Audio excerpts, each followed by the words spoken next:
Please Varun, నువ్వేంటో నీకు తెలుసా? నువ్వు తర్వాత ఏం చేద్దాం అనుకుంటున్నావో నీకు తెలుసా? నాకు ఇంకా 1 year ఉంది ఇంజనీరింగ్ చేయడం వల్ల. అదే అడ్వాంటేజ్. అంటే లైఫ్ గురించి ఆలోచించడానికి ఇంకా 1 year ఉంది. నీ చదువు అయిపోయింది, ఏం చేయాలో తెలియక ఖాళీ కూర్చున్నా. నా గురించి నేను నిజంగా ఆలోచించలేదు. ఏం చేస్తే బాగుంటుందో కూడా తెలియదు.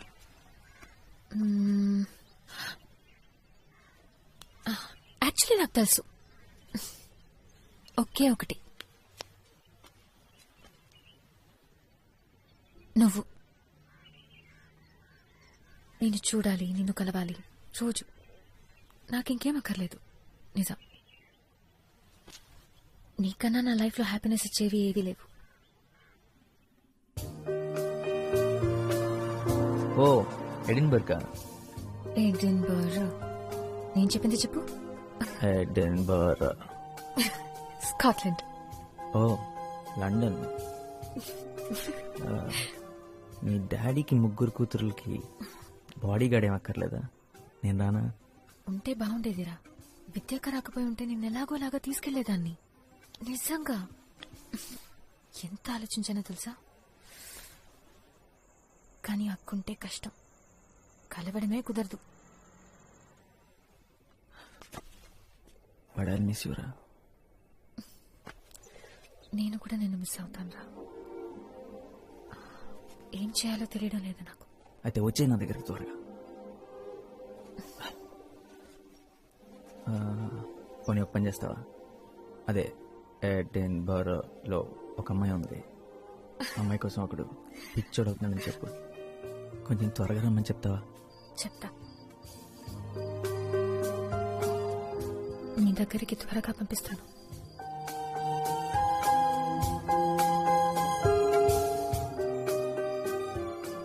మూడు నెలలు తను లేకుండా 5వ రోజు ఎలా ఉంటే 75వ రోజు ఎలా ఉంటుంది. తను లేదు, మిగతా అంతా అలాగే ఉంది. కానీ నాకు ఏది అలా లేదు. తను మిస్ అవ్వకుండా ఏదో ఒక రకంగా బిజీ అవుదాం అనుకున్నాను, నా వల్ల కాలేదు. సల్వార్ కమీజ్ లేకపోతే ప్యాంటు షర్ట్ గుర్తుకొస్తుందారా? ఏంటి? తన ఊర్లో లేకపోతేనే నేను నీకు ఫ్రెండ్నా? సరే, ప్రేమ నీకు ఫుడ్ పెట్టదురా, నేను నీకు ఫుడ్ పెడతాను.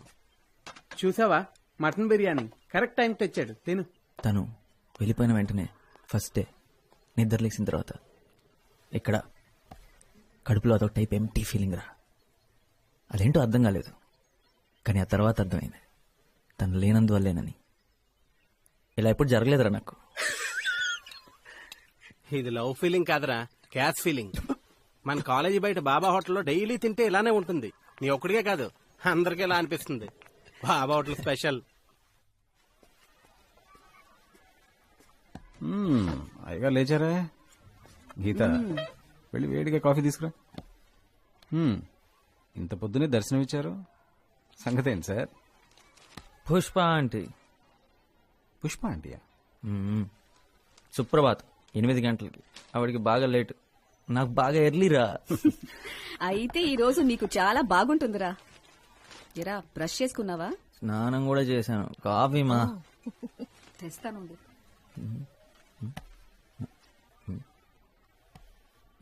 నాన్న, ఏంటి మ్యాటర్? ఇంటర్వ్యూ. ఇంటర్వ్యూ ఇవాళ సండే కదా. ఈ జాబ్ సెట్ అవ్వలేదా?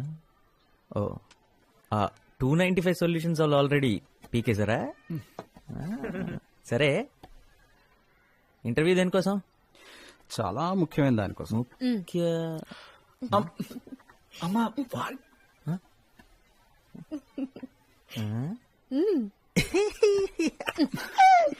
జాబ్ అయితే కనీసం ఛాన్స్ అయినా ఉండేది. వీడి పని నచ్చడమే తప్పితే వీడు నచ్చాల్సిన అవసరం లేదు. అదే వీడు నచ్చడం కోసం ఇంటర్వ్యూ అంటే ఇంకొక 17 times కన్ఫర్మ్ నాన్న. తప్పదంతే. నేను మాత్రం చస్తే రానమ్మా. అక్కడికి వెళ్ళి మీరు చెప్పే పచ్చబద్దాలంతా నేను వింటూ కూర్చోలేను. మా వాడి కోసం తల్లిదండ్రులంతా లైన్లు కడుతున్నారండి. అవును, మా వాడు చాలా తెలివైనోడండి. మా వాడు చాలా కష్టజీవండి. మా వాడు అందగాడు కూడా. అవును, అందగాడే. ప్రాబ్లం అది మాత్రమే కాదమ్మా. అక్కడికి వెళ్ళిన తర్వాత ఆ అమ్మాయికి నేను నచ్చేసాను అనుకో, చూడు వాడు మొహం ఎలా అయిపోయిందో. ఆల్రెడీ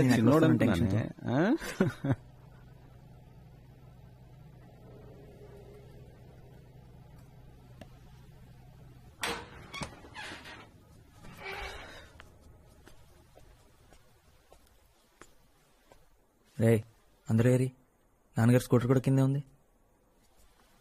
అందరు ఇంటికి ఎప్పుడో వచ్చేసారు. Something wrong.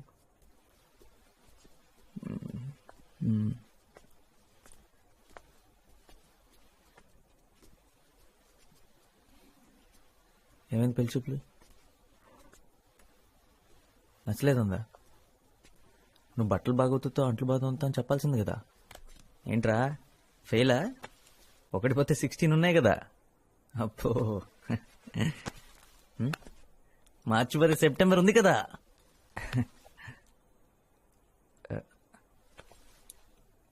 ఆ అమ్మాయి నీకు తెలుసు అనుకున్నా. నా తప్పేరా. నాతో కలిసి ఆఫీస్లో పనిచేసే అమ్మాయి. నేను తను ఇష్టపడ్డాను, తను నన్ను కూడా.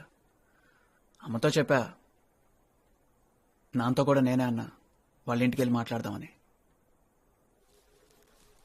ప్రాబ్లమ్స్ ఏ లేవనుకున్నాను. వాళ్ళేదో మన నుంచి ఎక్స్పెక్ట్ చేస్తారు, నేను అనుకోలేదు. ఆ అమ్మాయి కంటే 20,000 నా శాలరీ ఎక్కువేరా. వాళ్ళ నాన్న అలా మన ఫ్యామిలీ స్టేటస్ గురించి మాట్లాడుతున్నప్పుడు నుంచుని చూస్తూ ఉంది. ఈ ఇంటిని, నిన్ను, అప్పుని అందరినీ యాక్సెప్ట్ చేసే అమ్మాయి నాకు కావాలి. ఆ అమ్మాయి గురించి నేను ఆలోచించట్లేదురా. నాన్నను బాధ పెట్టాను, అదే ఫీల్ అవుతున్నారా.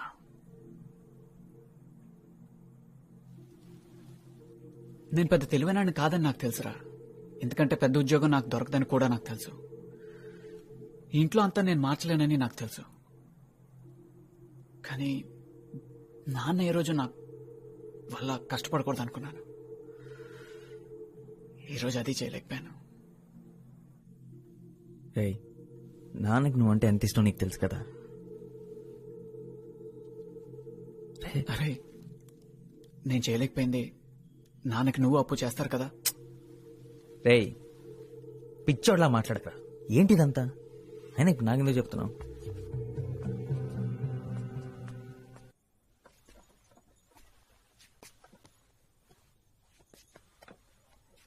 అమ్మా ఇప్పుడు ఏం జరిగిందనమ్మా? హరీష్తో మాట్లాడావా? వాడికే ఏం చెప్పాలో తెలియట్లేదు. వాడెంత బాధపడుతున్నాడో. మా వల్లే ఇదంతా. అసలు ఎప్పుడు ఆయన ఏవి అనరు, కానీ ఇవ్వాడే మొదటిసారి అంతా తన వల్లే అంటున్నారు. మనం మంచి పొజిషన్లో ఉంటే బాగుండేదన్నారు. వెళ్ళి కాసేపు మీ నాన్నగారితో కూర్చోరా. నాకెందుకో భయంగా ఉంది. ఆయన ఎవరైనా తీసి పారేస్తే నాకు చాలా బాధగా ఉంటుంది. ఒకసారి మీ నాన్నతో మాట్లాడరా.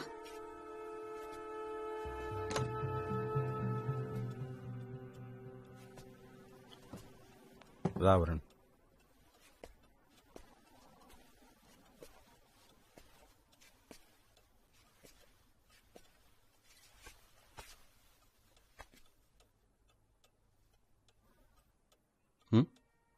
అమ్మ పంపించిందా? ఒకటి గుర్తుంచుకోండి, నేనున్నది మిమ్మల్ని చూసుకోవడానికి రా, మీరు నన్ను చూసుకోవడానికి కాదు. ఏంటి నాన్న ఈరోజు జరిగింది మర్చిపోండి. అసలు వాళ్ళెవరు మీ గురించి మాట్లాడటానికి? ఏం జరిగిందంటరా? వాళ్ళ అమ్మాయిని కోడలుగా తెచ్చుకునే అర్హత మనకు లేదన్నారు, అంతేగా.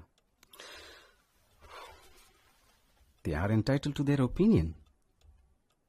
ఒక పెద్ద ఉద్యోగం చేసే అల్లుణ్ణి వాళ్ళు కావాలనుకుంటున్నందుకు, ఒకే ఫ్లాట్లో 3 కొడుకులతో ఇరుగ్గా బతికే కుటుంబాన్ని వాళ్ళు వద్దనుకుంటున్నందుకో నాకు వాళ్ళ మీద కోపం లేదు. అలా అని నేను తక్కువ అంటే మాత్రం నేను ఒప్పుకోను. I am who I am. వాళ్ళెవరైనా అయి ఉండొచ్చు. నా 3 కొడుకుల్ని మంచి మనుషులుగా పెంచానని గర్వంగా బతుకుతానరా. ఇంతకన్నా నాకేం వద్దు. రండి భోంచెదురు కాని. మీ అమ్మని మాత్రం సింగపూర్ తీసుకెళ్ళలేకపోయానురా. సింగపూర్ ఎవరు వెళదాం అంటున్నారు? నువ్వే. ఈ కండిషన్తోనే నన్ను పెళ్లి చేసుకోవడానికి ఒప్పుకుందంటరా మీ అమ్మ. అన్నీ అబద్ధాలే. రే, హరీష్ పాపం చాలా ఫీల్ అవుతున్నాడురా. వెళ్ళి వాడితో కొంచెం మాట్లాడరా.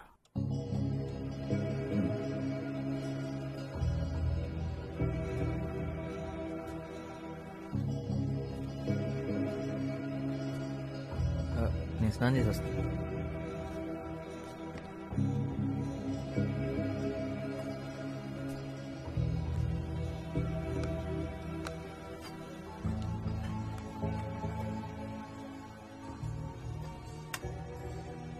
అమ్మ బాధపడుతుందని అన్నయ్య, నాన్న బాధపడుతున్నాడని అమ్మ, అన్నయ్య బాధపడుతున్నాడని నాన్న. వాళ్ళు ఇంత బాధపడుతూ కూడా నేనేమనుకుంటానని నాకు ధైర్యం చెప్తున్నారు. నేనేం చేస్తున్నాను? ఇంతకాలం ఏం చేశాను? నాన్న, గత 10 ఏళ్లుగా మన ఇల్లు ఏమీ మారలేదన్న సంగతి నేను గమనించనే లేదు. దానికి కారణం మీరు. అదే స్కూటర్, అదే సోఫా, కాలు విరిగిపోయిన పేపర్ పెట్టి మేనేజ్ చేసిన అదే డైనింగ్ టేబుల్ నాకు కనపడలేదంటే మీరు నాకు కనపడనివ్వలేదు.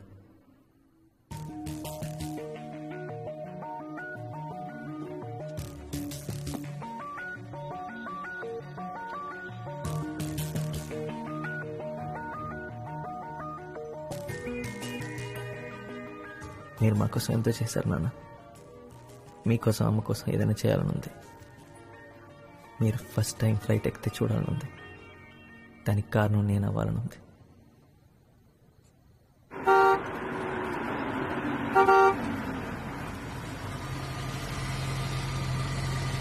వాట్?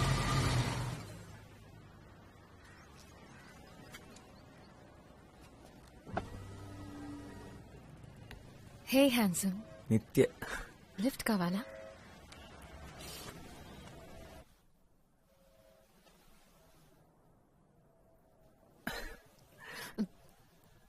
సర్ప్రైజ్! ఎలా ఉంది? మా నాన్న కొత్త గిఫ్ట్ నా కోసమే. అంటే ఆబ్వియస్ గా నీకోసం కూడా. నీకు నడపాలనే లేదా? అక్కడ కూర్చున్నావేంటి? బట్ ఈరోజు వద్దులే. పైగా ఈ కార్ నీకోసం మీ డాడీ కొనిచ్చారు. నేను డ్రైవ్ చేస్తే బాగోదు. నీకిష్టమనే నేను నీ కార్ అడిగాను. వాట్ వరుణ్? ఎనీవేస్, నాలో ఏదైనా చేంజ్ ఉందా? ఏం లేదే. కొత్తగా ఏదైనా?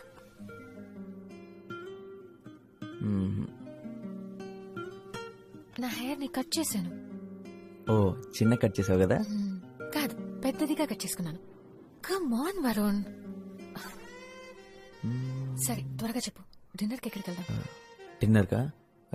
అంటే ఎంతసేపు పడుతుంది? ఎందుకంటే 9 o'clock ఇంటికి వెళ్ళిపోవాలి. ఏమైంది నీకు? What is this 9 o'clock reporting? వెళ్దామా? Okay, I'll drop you by 9. ఎలా చెప్పను నిత్య? చెప్పినా ఏమని చెప్పను.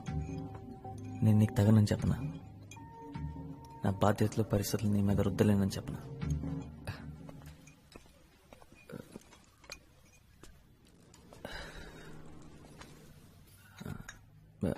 రియలీ సారీ నిత్య. ఎక్కడో ఇరుక్కుపోయాను.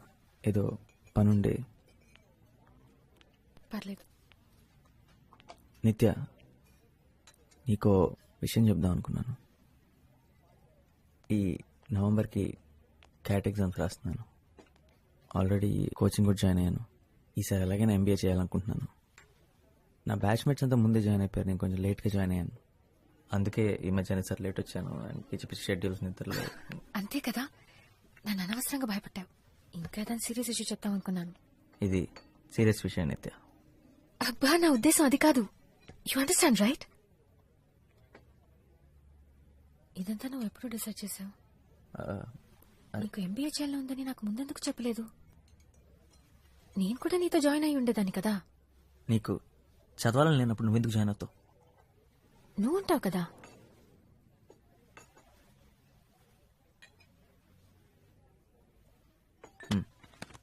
పదవలం.